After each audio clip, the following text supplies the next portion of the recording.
નમસ્કાર, જય હિન્દ દોસ્તો. હું બ્રિજરાજ સોલંકી. મિત્રો, ગુજરાતના એક યુવાન તરીકે ફરીવાર હું આ ગુજરાતના ગૃહમંત્રી અને ઉપમુખ્યમંત્રી હર્ષ સંઘવીનું રાજીનામું માંગવા માટે આવ્યો છું.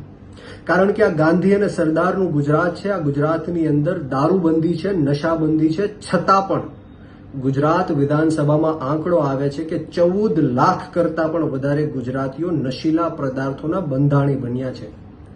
એમાં 12 લાખથી વધારે પુરુષો છે અને 2 લાખથી વધારે મહિલાઓ પણ છે. અને અમદાવાદમાં જે ખાનગી અને સરકારી રિહેબ સેન્ટરો છે એમાં સંખ્યાઓ ખૂબ વધી રહી છે. મહિને 600 700 લોકો લાઇનમાં ઊભા હોય છે. આ તો માત્ર અમદાવાદના આંકડાઓ છે. આવા રાજકોટ હોય, જામનગર હોય, ભાવનગર હોય, અલગ અલગ જગ્યાઓમાં રિહેબ સેન્ટરોમાં સંખ્યાઓ ગુજરાતના યુવાનોની ખૂબ વધી રહી છે. ગુજરાતના યુવાનો દિવસે ને દિવસે ડ્રગ્સના કારણે, દારૂના કારણે ખતમ થઈ રહ્યા છે. વિધાનસભાના આંકડાઓ એવું કહે છે કે 2 વર્ષમાં ગુજરાતની અંદર 3162 કિલો ડ્રગ્સ પકડાણું અને 1 વર્ષમાં 260 કરોડ રૂપિયાનો દેશી અને વિદેશી દારૂ પકડાણો. મિત્રો, આપણે કેવા ગુજરાતમાં જીવી રહ્યા છે. એક બાજુથી મુન્દ્રા પોર્ટ હોય, કંડલા પોર્ટ હોય, પોરબંદર હોય, પીપાવાવ હોય, આ એન્ટ્રી પોઈન્ટ બની ચૂક્યું છે. અને ગુજરાત આખા દેશના ડ્રગ્સ માફિયાઓ માટે એક સ્વર્ગ સમાન બની ચૂક્યું છે.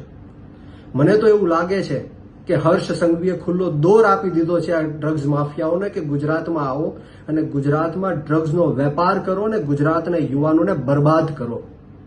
હર્ષ સંઘવી સદંતર નિષ્ફળ ગયા છે. ગુજરાતના જે યુવાનો છે બરબાદ થઈ રહ્યા છે, ખતમ થઈ રહ્યા છે.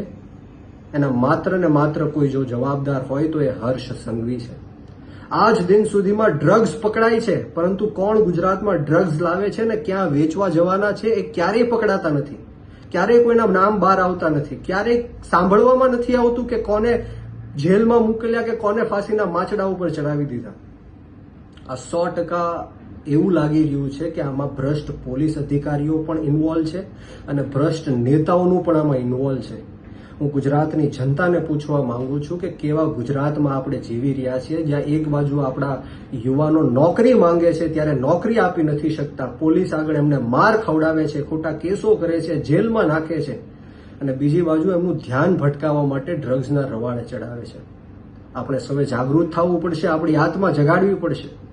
ડ્રગ્સ અને દારૂ બંધ થઈ શકે એમ છે, પરંતુ હાથે કરીને આ બંધ કરવામાં નથી આવતું. કારણ કે ગુજરાતની અંદર 1 વર્ષમાં 1 લાખ કરોડ કરતા પણ વધારે ડ્રગ્સ અને દારૂનો વેપાર થઈ રહ્યો છે અને ભ્રષ્ટ પોલીસ અધિકારીઓ અને ભ્રષ્ટ નેતાઓ પેટ ભરીને પૈસા કમાય છે.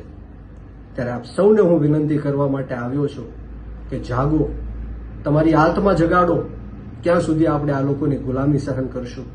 અને આ વિડીયોના માધ્યમથી આ ગુજરાતના ગૃહમંત્રી અને ઉપમુખ્યમંત્રી હર્ષ સંઘવીને પણ કહેવા માંગુ છું કે થોડી પણ શરમ બચી હોય તો તાત્કાલિક ધોરણે રાજીનામું આપો અને ગુજરાતની અંદર જે કાયદો અને વ્યવસ્થાની સ્થિતિ કથળી રહી છે એને સંભાળો.